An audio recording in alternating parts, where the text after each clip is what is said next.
Pak. Sudah sembuh. Iya Pak.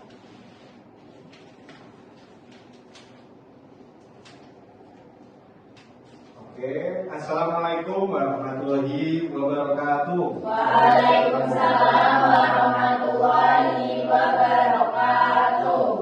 Kalau masih ulang ya, jawabnya harus semangat. Assalamualaikum warahmatullahi wabarakatuh. Waalaikumsalam warahmatullahi wabarakatuh.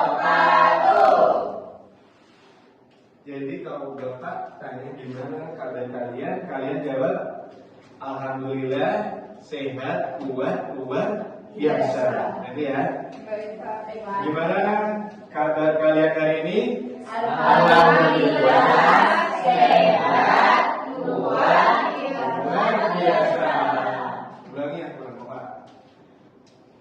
Gimana kabar kalian hari ini? Alhamdulillah, sehat, kuat, luar biasa.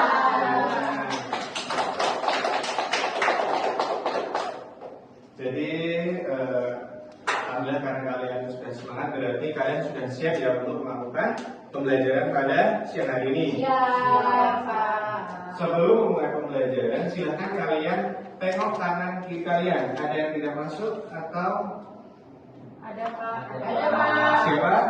Kami. Kenapa? Tidak tahu. Tidak tahu Pak. Gak absen ya? Iya Pak. Baik Pak. Soraya, Indah Fitriani, Iya Pak. Desi Hestika, Yusuf Abdullah, Amelia Fitriani, Hadir Pak. Mbak Nika. Hadir Pak. Oke, alhamdulillah. Yang berangkat berarti hanya, yang nggak berangkat hanya Mas.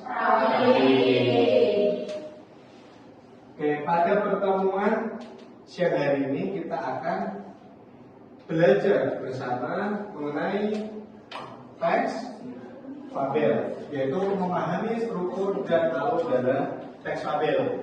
Sebelumnya di sini ada yang tahu tentang teks fabel? Cerita hewan, terus apa lagi? Mas Yusuf? Cerita hewan yang berupaya seperti manusia itu berbicara. Kita Mbak Mel? Tidak tahu Pak. Tidak tahu. Nanti kita belajar bareng-bareng ya. Iya Pak. Pada pembelajaran hari ini, Bapak berharap kepada kalian, jadi kalian di sini bisa memahami pengertian dan ciri-ciri teks fabel, mengidentifikasi strukturnya, menentukan alur dan konflik dalam teks, menemukan pesan moral, dan menuliskan kembali cerita fabel secara runtut menggunakan bahasa kalian sendiri. Jadi nanti kalian akan di akhir pembelajaran kalian akan saya beri tugas berkelompok untuk membuat teks fabel dengan bahasa kalian sendiri. Nah, apa itu teks fabel? Teks fabel merupakan salah satu jenis teks naratif yang tokohnya berupa hewan, tetapi memiliki perilaku seperti manusia. Dalam cerita fabel, hewan dapat berbicara, berpikir, bekerja sama, bahkan mengalami konflik seperti kehidupan manusia sehari-hari. Nah, di sini ada yang pernah menonton di televisi atau di video atau di YouTube itu tentang cerita teks fabel yang judulnya Kancil, sudah ada? Banika apa? Si kancil. Si Kancil apa judulnya? Si kancil mencuri pisang. Kok mencuri pisang? Mbak Soraya? Si kancil berhasil menyeberangi sungai Buaya. Oh, oke, benar ya. Jadi kalian banyak yang sudah tahu berarti. Nah, fungsi teks fabel sebagai hiburan bagi pembaca, menanamkan nilai moral dan memberikan karakter, melatih kemampuan membaca dan memahami cerita, membantu peserta didik memahami sikap baik dan buruk, mengembangkan kemampuan berpikir secara kreatif. Nah, walaupun teks fabel itu menceritakan tentang hewan, tetapi di dalam isinya itu untuk pembelajaran bagi kita sebagai manusia. Nah, ciri-ciri teks fabel. Yang pertama apa? Tentunya tokohnya adalah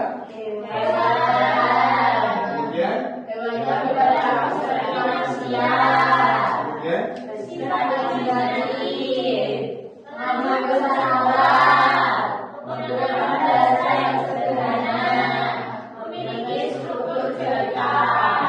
ada yang tahu tidak struktur cerita teks fabel? Nah, baik-baik. Nah, terus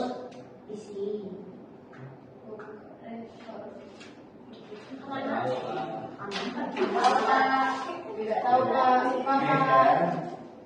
Nah,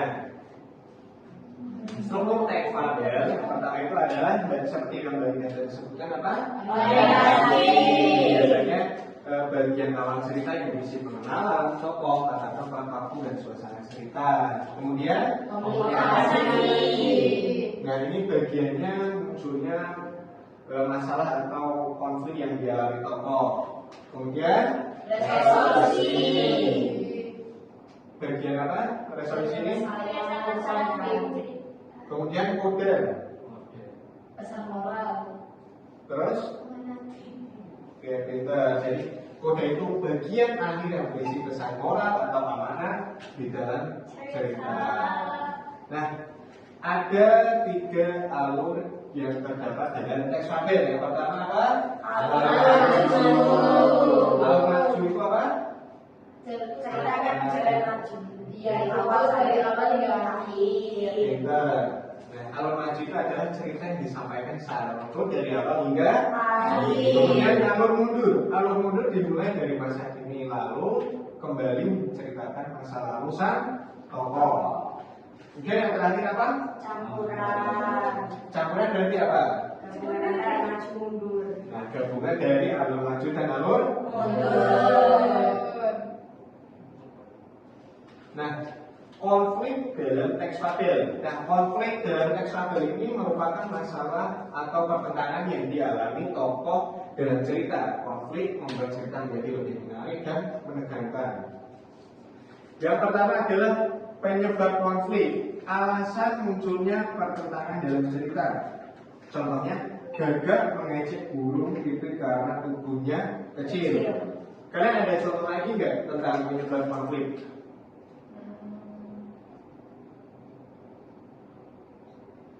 Ada yang mau menyebutkan?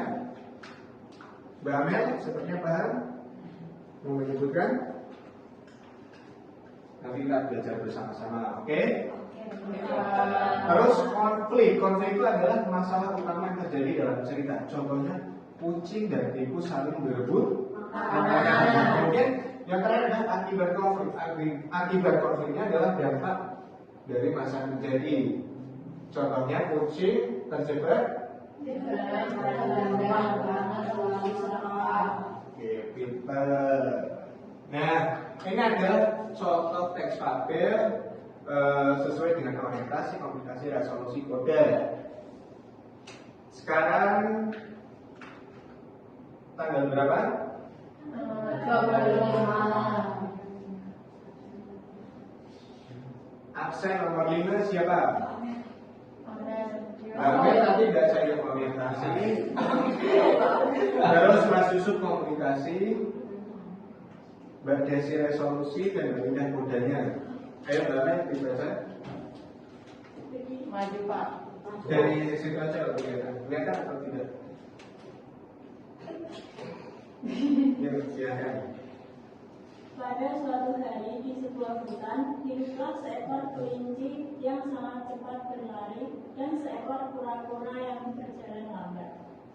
Kelinci sering menyombongkan dirinya di depan hewan-hewan lain karena merasa paling hebat. Pintar. Ayo lanjut Mas Ucup, Mas Yusuf. Suatu hari, kura-kura menantang kelinci untuk berlomba lari. Kelinci menerima tantangan itu. Yang dasar udah boleh studio. Nggak boleh. Untuk Kelinci berlari. menerima tantangan itu. Ulangi aja lah. Untuk Pak. Untuk Pak. Dari Dari suatu Dari suatu hari mulai Mas Yusuf. Suatu hari kura-kura menantang kelinci untuk berlari. Kelinci menerima tantangan itu dengan merasa percaya diri.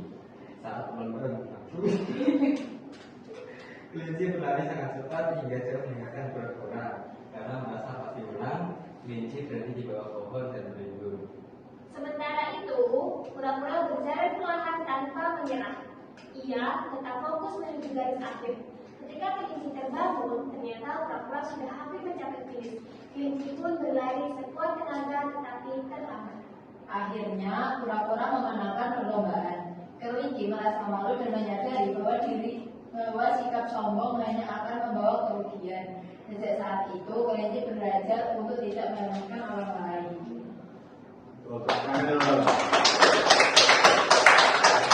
Jadi bisa disimpulkan pesan moral dari cerita kelinci dan kura-kura itu adalah Tidak boleh sombong. tidak boleh sombong, terus Tidak boleh meremehkan orang lain. terus Tidak boleh angkuh.